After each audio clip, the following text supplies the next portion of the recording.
The following Dungeons & Dragons actual play podcast is based on real events from the history of American crime. Some of this imagery might be upsetting. Listener discretion is advised. Infinite power, infinite power, infinite power, infinite power, infinite power.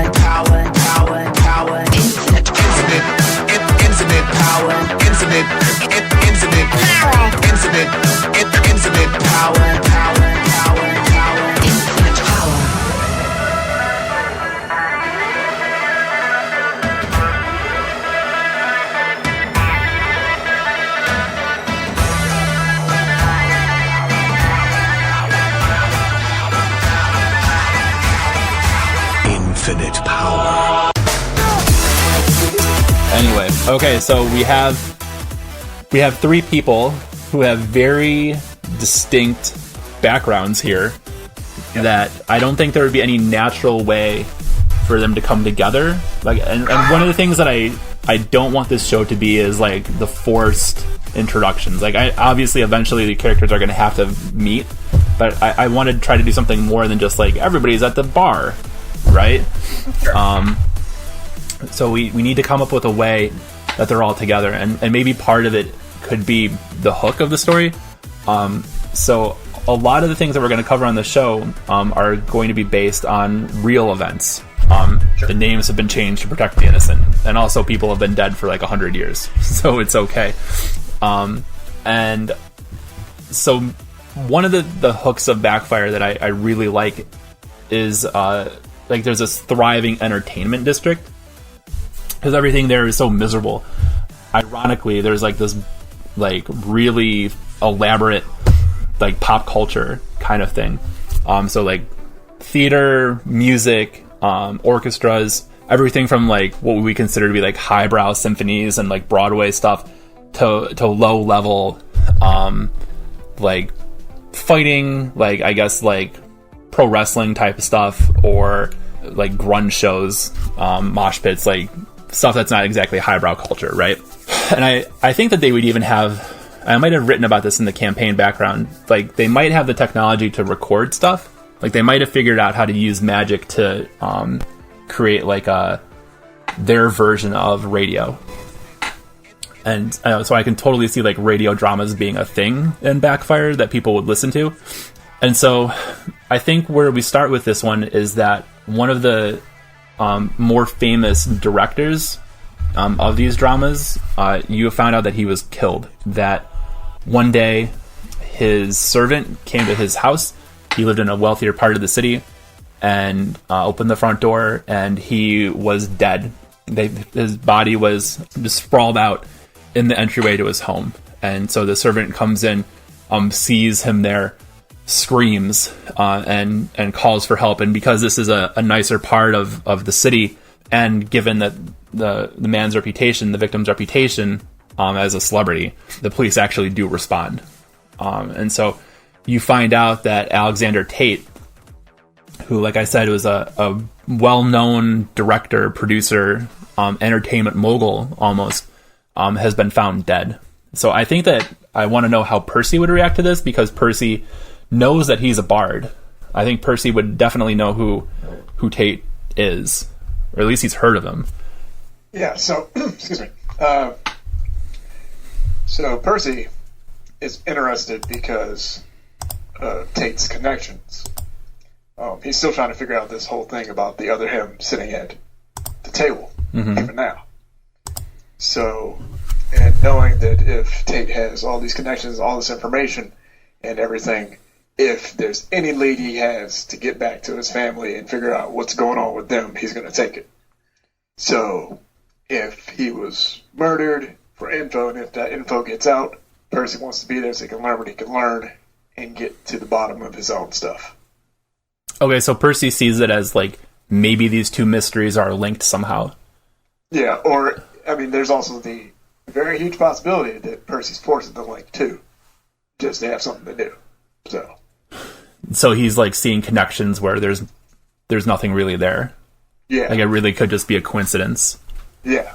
So since Percy has come back, or like not come back, but since the incident with him, has he been performing at all?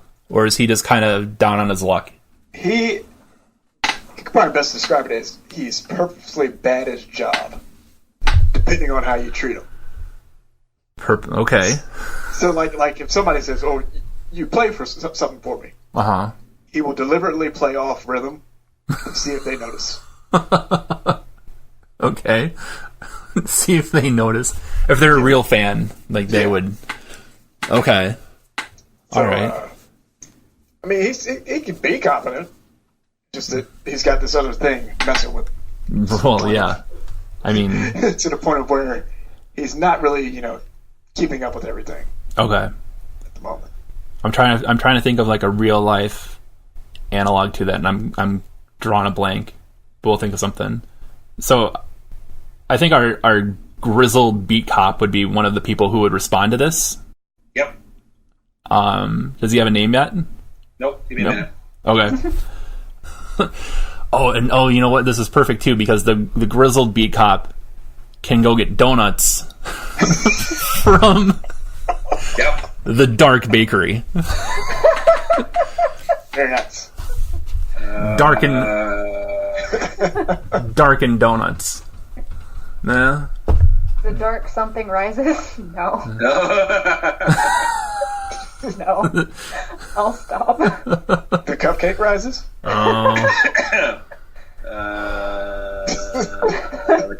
cupcake rises. I'm just going through my head now of that movie and finding how many quotes it can turn into food quotes now. And I have Bane just talking in my head, like, "Oh, victory has defeated you. The flower has risen." Flower has risen. So that sounds more like a not like a necromantic kind of thing. That's Okay.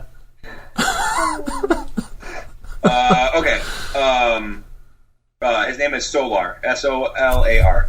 Okay. We'll make it simple. Okay.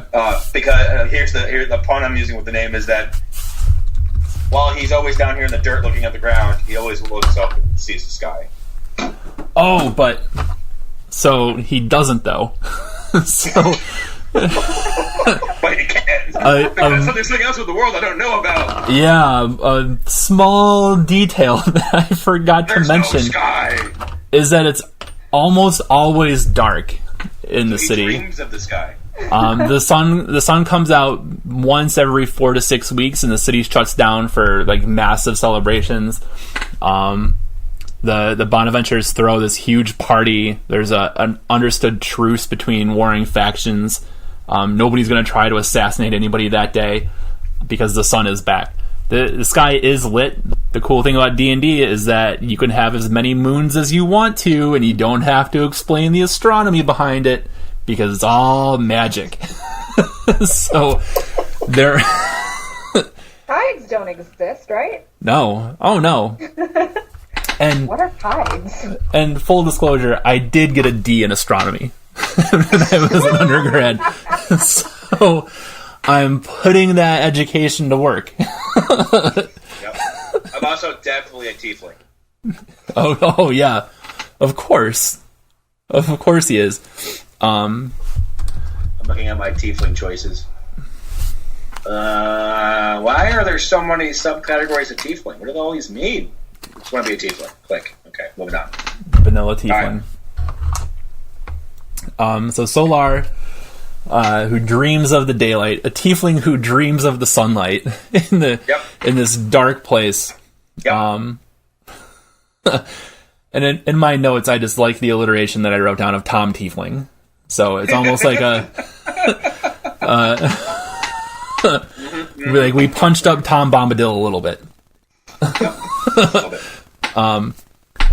So he is there on the scene. Does Solar have a partner? His partner. Yeah, so which way you want to go with it? We can go 2 ways. We can go 3 ways with it. We can go A, my partner's also legit, and we're both getting screwed. B, my partner is my partner is like the James Gordon versus corrupted guy, and he's the problem. It's like he's overseeing me for the bad people to make sure I don't make the right calls. Or C, my partner dies. it can be like all three of those, right? And also, I thought you said James Corden. I said Jim Gordon, and then I was like breathing, so my bad. No worries. Jim Gordon. Yeah. No, yeah, but James Corden as Jim Gordon would be incredible, right? Like, that's got to happen in the Batman. I feel like. Come on, let's go. Chop. I think it can be all three. Like, I think he can be. They could have been. He might have once been legit. I think he was on my team. I think we both came like the same class or the same background or whatever, and we've done the same beat together for so long. But so he's got backstory. Something happened. Someone got to him. Someone's giving him the squeeze. Yeah. And part of his requirement is to stop certain cases from happening or certain actions. Or he's the one that dirties a crime scene, or he's the one that destroys evidence. He's the one that's doing this now because he's getting squeezed. And he's going to get shot because he makes a wrong decision or something. He's going to get taken out because he went the wrong way or warned me or something like that. Yeah, I know exactly what's happening to him. Yeah. I know. For the record, I am improvising all this off the top of my head, and I know if this goes with the flavor or not with the flavor of the world, I'm 100% fine with re-rolling, rebuilding, sideways. I know there's a very certain realm you want this to work in. I don't want to be, this is how the cops are going to work. I'm like, I don't know, I'm improvising. I'm using movies. Oh, no, that's totally fine. And I mean, it's a Hollywood setting, right? So it totally makes sense that they would behave like cops in a movie. Okay. Right? Like, you can do, what the hell is the name of that? I'm drawing blanks left and right tonight. Summer break does that to me. I have to take this cell phone call real quick. I'll be right back for 1 second. Okay. So Solar and his nameless for now partner are showing up to investigate. So while that's happening and while we let Tom take his call, what's happened at the bakery? I hadn't thought of the bakery actually. And she doesn't even have to be centered there. Like, what's Zafira doing? What's her reaction to this news that this murder happened? I think if it weren't for the fact that somebody died and death is kind of her thing, she wouldn't care. Okay. But I feel like part of it with her is she's trying to figure out how to bring her mother back, but she doesn't want to try to do it if she's not sure it'll work. So maybe she's trying to find like deaths and stuff like this as sort of experiments to see if different ideas she has will actually work. That way she's not wasting her shot on her mother. Yeah. So she's, in a way, she's like one of those old doctors that would like go grave robbing. Yeah. Right? Kind of, yeah. using the bakery as a front for her mad science. her dark warlocky arts. Her dad passed away, a couple years ago, left the bakery to her. Her siblings are all out of the city, and it's all hers now. Oh, yeah, they all moved. Yeah, they just went exploring. Yeah. There's one probably in college. First one to go to college. And she's mad about that. No, it's the oldest sister and her oldest brother. They left, and one became a monk. The other one's a cleric. That's as far as I've gotten with everybody else in the family. Yeah. Yeah, because like I said, the monk is the one I play in the other campaign. So. Okay, cool. Which is a Taldore campaign, which I don't think would be easily translatable over here. So kind of just make up stuff for Zafira and.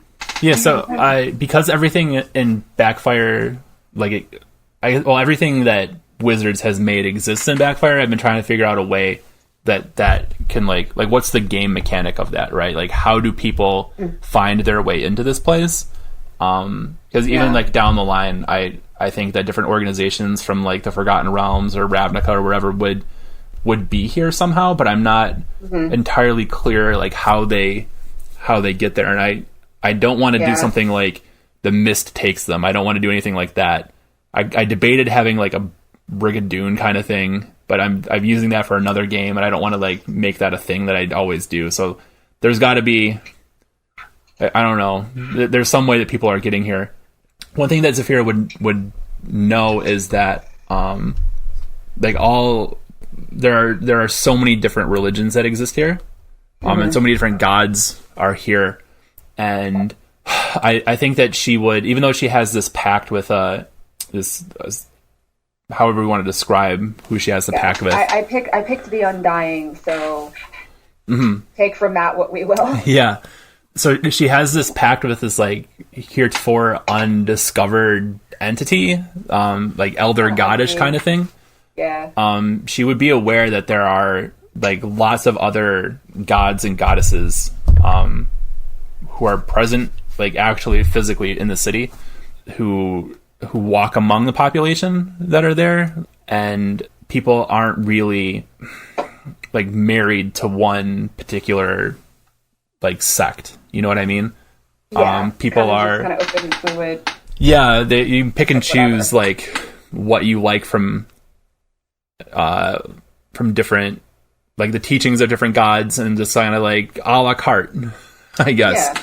Do what you will. And so I think that would be something that would like play really well into her experimenting with trying to bring her mom back, like almost like theology as a quantifiable science. Right? Like, I love it. Like, okay, so I've got like 15% of Asmodeus in here, and maybe I need to like crank that back a little bit. I don't know, that's just like a really cool image, like the Einstein chalkboard and working on like this equation somehow, but it's symbols. Oh yeah. in parentheses. And it just looks like complete gibberish to everybody except for her. And her, it makes like absolute perfect sense. Absolute genius just on a board. Oh yeah, it's like that story about the janitor who like he died and they found some like unsolvable equation that he had carved into his dining room table. Like something like that. She's like this hidden genius that is just this, I don't want to say mild-mannered bakery owner, but somebody that you would think would... would... front by day. Yeah. And she would need a front, too, because magic is very restricted here. Because it's a bureaucracy, right? It's a city that's guided by all of its institutions. There are colleges for every school of magic. They're strict about, you're either... If you're doing conjuration, that's all you're doing. If you're doing necromancy, that's all you're doing. There's not like a lot of cross-pollination as far as spells go. And so somebody like her who's doing this sort of like mad science on the side, I wonder how they would approach that. Like, I wonder what the public reaction would be. I think because we're going for like noirish type of stuff, they probably wouldn't be really thrilled. Right? Yeah, I don't think so. Who is this woman and what she's experimenting with? And there would be like the older neighbor lady who was like, she always seemed like such a normal girl. I can't believe this was going on. Necromancy on right under my nose. Just a regular old Ted Bundy. Oh, yeah. It's not bad, but trying to do the opposite. Bring people back to life instead of kill them. The anti-Ted Bundy. I can talk, I swear. It's contagious. Yeah. That's just my natural state, so I think I'm just projecting. Sorry. No worries. And yes, I'm eating Nutella out of a jar. Don't judge me. You live your best life. No, this is an informal show. Much like my classes, are not super traditional. I don't think there's any rules here. Tradition? Really. What's tradition? I know nothing of this Something word. to burn to the ground. Works for me. Yeah. So, alright, so Solar on the scene. We need a grizzled name for his partner. Let me work on this for a second here and give you something. It's got to be something like, oh, this is perfect. Detective name generator. Nice. All right. Russ Steele. Oh, Steele. He's a Minotaur. Oh, of course he is. Russ. He's got steel like armor piercer plates on top of his horns. That's his thing. He's not a copper dragonborn? I don't know. What are you going to let Dragonborns fly? Or are you going high magic, low magic? Where are you going with the? You're isolating magic. Yeah. So Dragonborn, dragon entities, all that kind of jazz. How is that going to appear if we're doing a magic restriction? So as far as like the breath weapons go, that would just be considered like a natural thing about them, right? Just like this weird kind of quirky thing. Like you just happen to spray acid every so often. Copper Dragonborn sounds fun. Okay. Did you get the joke? Copper. Yep. Cop. Yeah. Cop. Oh yeah. My God. Yep. I can already tell this is going to be a great game. Oh, man. This is nothing compared to the Discord for the game I'm already in. This is tame. Well, listen, we're just meeting for the first time. I think everybody's holding back their best material. I can't even take credit for that one. That was from the internet. So it'll come. God. Thank you, Internet, for all the wonders and terror that you continue to provide us every day. Yeah, just so you know, since you walked away, I found out on the internet it wasn't actually me. I'm not that much of a comedic genius. Oh, okay. Well, I was impressed. And I walked away for drama. The camera doesn't know that. And then I went and got my charger for my laptop because it's going to die. Hi again, everybody. This is Dr. Andy Wilczak. I wanted to say thanks again for taking time to listen to the show. We really appreciate it. The reason why I wanted to make Strength Check into an actual play D&D podcast, when there are so many other actual play shows out there that are probably way better than anything that I could do, is I want to draw your attention to a project that I'm a part of here in northeastern Pennsylvania. We're calling it Play for Progress, and the idea is to use D&D and eventually, hopefully, probably other tabletop games to help middle school and high school kids who are struggling with mental health problems or addiction issues or who feel alienated or isolated in some way. This part of Pennsylvania has been hit really, really hard by the opioid crisis. This part of Pennsylvania has a very high alcoholism rate. And this part of Pennsylvania is diversifying very quickly, and there are those who have capitalized on that to try to create more conflict between people. So we have a lot of kids here who are alone and who are suffering, and suffering mightily.